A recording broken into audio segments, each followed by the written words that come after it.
السلام علیکم۔ آج ہم سورۃ الحجر کی آیت نمبر 32، 33 اور 34 کا مطالعہ کرتے ہیں۔ اعوذ باللہ من الشیطان الرجیم، بسم اللہ الرحمن الرحیم۔ قال فرمایا، یا ابلیس، اے ابلیس، ما لکا کیا ہے تجھے، اللہ تکونا یہ کہ نہیں ہو تم، مع الساجدین سجدہ کرنے والوں کے ساتھ۔ ابلیس کے 3 قصور تھے۔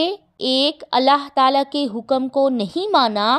دوسرا، فرشتوں کی جس جماعت میں وہ رہتا تھا سجدہ کرتے وقت وہ اس جماعت سے الگ ہو گیا تھا۔ تیسرا، اس نافرمانی پر نادم ہونے کی بجائے اس نے تکبر کیا۔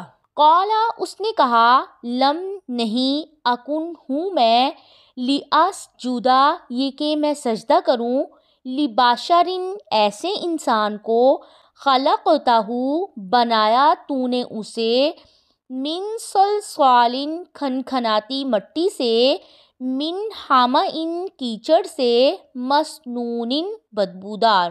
اس نے آدم علیہ السلام کو حقیر سمجھا اور ان سے بہتر ہونے کی دلیل یہ دی کہ میں آگ سے پیدا کیا گیا ہوں اور وہ مٹی سے، لیکن اس نے ان کی شرف و عظمت کو نظر انداز کر دیا جو حضرت آدم علیہ السلام کو حاصل ہوا تھا۔ اللہ تعالیٰ نے انہیں اپنے ہاتھ سے بنایا تھا اور اپنی طرف سے اس میں روح پھونکی تھی۔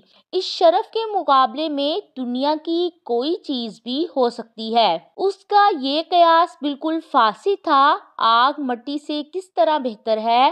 آگ میں سوائے تیزی، بھڑکنے اور جلانے کے کیا ہے، جبکہ مٹی میں سکون ہے، اور یہ صفات آگ سے بہتر اور زیادہ مفید ہیں۔ قالا فرمایا، فاخرج پس نکل جا، منہا اس سے، فإنک پس بے شک تو، رجیم مردود ہے۔